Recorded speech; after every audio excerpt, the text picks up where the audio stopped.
Hello everyone, welcome back to my channel. Today I come back with another new video. So আজকে আমাদের আরো একটা নতুন ক্লাসে স্বাগতম। আমাদের গত পর্বের ক্লাসটা ছিল আমাদের গত পর্বের ক্লাসে আমরা কিভাবে ফিগমা ফাইলটা শেয়ার করতে পারি সেই নিয়ে আলোচনা করেছিলাম। তো তারই ধারাবাহিকতায় আজকে আমাদের 11 নম্বর টিউটোরিয়াল। আমরা আজকে আমাদের ক্লাসে যে টপিকটা ছিল আমরা একটা ডিজাইন করব, সেই ডিজাইনটা আমরা কিভাবে গ্রুপ করতে পারি, কিভাবে ডিজাইনটা লক করে রাখতে পারি, কিভাবে আমরা ডিজাইনটাকে ভিজিবল এবং ডিসেবল করে রাখতে পারি, অর্থাৎ আমরা কিভাবে হাইড করে রাখতে পারি। সো আমরা কিভাবে ডিজাইনটাকে হাইড করে রাখতে পারি এবং সেই টপিকটা নিয়ে আজকে আমরা কথা বলবো। প্রথমেই আমরা একটা ড্রয়িং করে নিব। আমরা ড্র দ্য রেক্ট্যাঙ্গেল, আমরা একটা রেক্ট্যাঙ্গেল এবং আরেকটা রেক্ট্যাঙ্গেল অথবা আপনি যে কোনো কিছু নিতে পারেন। আমি ইলিপস নিলাম একটা। সো এখানে দুইটাকে আমি দুইটা কালার দিয়ে দেব। Select the colour and color. Okay, then প্রথমেই আপনারা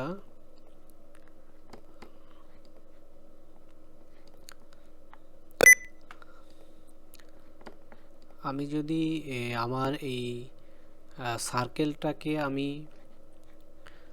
রেক্ট্যাঙ্গেলের উপরে নিয়ে যাই, আপনারা দেখতে পাচ্ছেন যে এই রেক্ট্যাঙ্গেলের কিছুটা অংশ আপনার এই সার্কেলের নিচে পড়ে গেছে, অর্থাৎ আমার এই রেক্ট্যাঙ্গেলের কিছু অংশ দেখা যাচ্ছে না।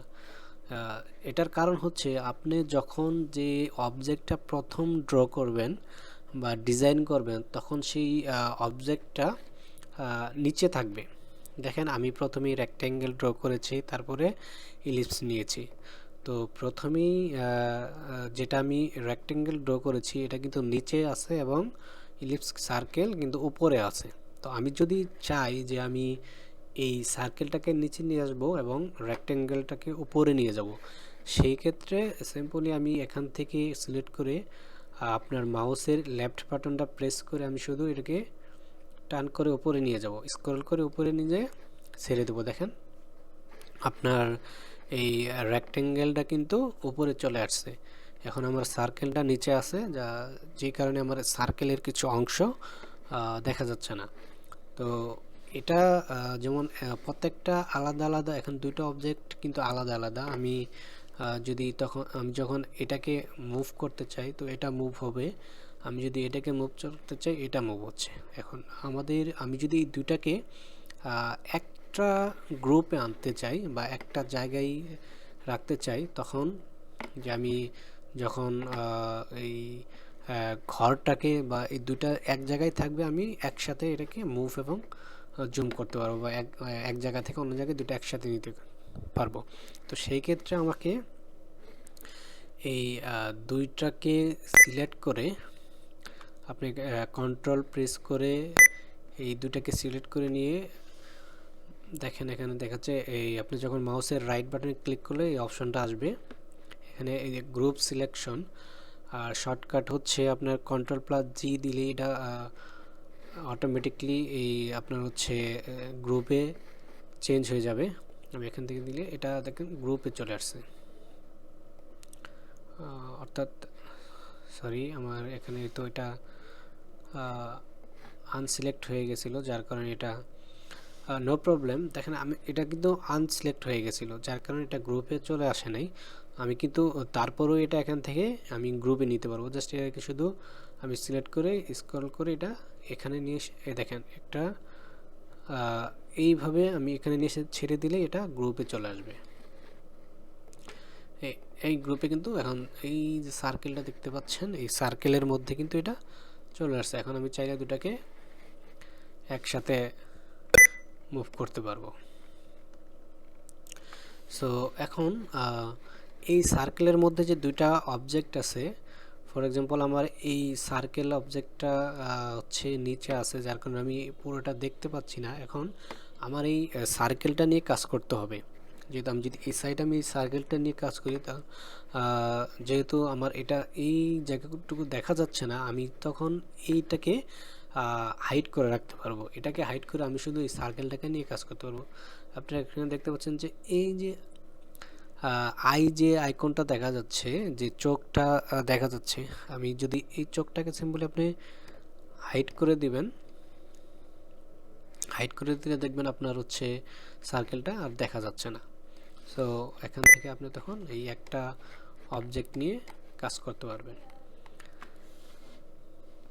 ওকে, দেন আপনি আবার যখন যদি চান যে আমি যখন এই সার্কেলটাকে আমি লক করে রাখবো, আমি যখন এই লকটা অন করে রাখবো, তখন আমি এই সার্কেল নিয়ে এই সার্কেলটাকে কখনো কাজ করতে পারবো না।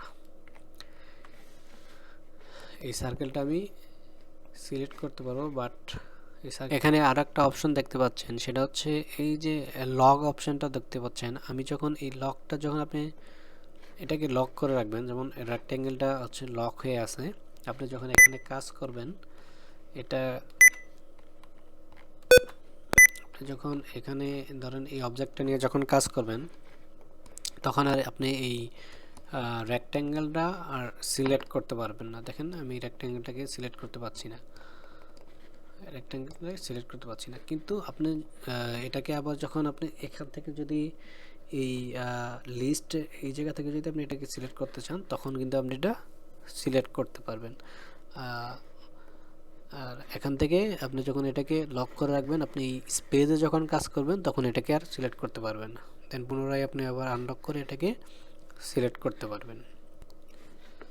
সো গ্রুপের এই গ্রুপের যে অবজেক্টগুলো আছে, আপনি যদি চান এখান থেকে এক একটা অবজেক্ট নিয়ে আপনি সিলেক্ট করে কাজ করতে পারেন। আপনি যখন সিম্পলি একটা অবজেক্ট নিয়ে কাজ করলে, আপনি এখানে অবজেক্টের উপরে ডাবল ক্লিক করলেই এটা সিলেক্ট হয়ে যাবে। দেন আমি আরও একটা যদি অবজেক্ট এখানে ড্র করি, আমি আরও একটা অবজেক্ট এখানে ড্র করলাম। দেখেন আমার এই অবজেক্টটা কিন্তু আলাদা আছে, অর্থাৎ এই গ্রুপের উপরে আছে, দেখতে পাচ্ছেন। এখন আমি এই অবজেক্টটা যদি গ্রুপের মধ্যে নিয়ে আসতে চাই, আমার অবজেক্টটা এখানেই থাকবে, বাট আমি এটাকে একসাথে তখন এই টোটালটাই একটা গ্রুপে চলে আসবে। আমি জাস্ট এটাকে সিম্পলি এখানে ক্লিক করে এখানে এনে ছেড়ে দেবো, এবং এটার গ্রুপেও চলে আসছে। তখন আমি এটা সিলেক্ট করবো, দেখছেন আমি যখন গ্রুপটাকে সিলেক্ট করব, তখন এটা পুরোটা একসাথে সিলেক্ট হয়ে যাবে। দেন আমি যখন আবার যদি এই অবজেক্টটাকে বা এই অবজেক্টটাকে গ্রুপ থেকে বের করতে চাই, আমি এটাকে জাস্ট সিলেক্ট করে আমি এখান থেকে শুধু টান দিয়ে নিচে এনে ছেড়ে দেব। দেখবেন আমার এই গ্রুপ থেকে আমার এই অবজেক্টটা বের হয়ে গেছে। আমি যখন দেখতে পাচ্ছেন যে এটা শুধু আমি এটারে সিলেক্ট করতে পারতেছি। আমি এখান থেকে এটা মুভ করে অন্য জায়গায় নিয়ে রাখতে পারবো। ওকে, আজকের ভিডিওটা এই পর্যন্তই। আমরা নেক্সট ভিডিও খুবই শীঘ্রই আপলোড করব। সেই পর্যন্ত সবাই ভালো থাকুন, সুস্থ থাকুন।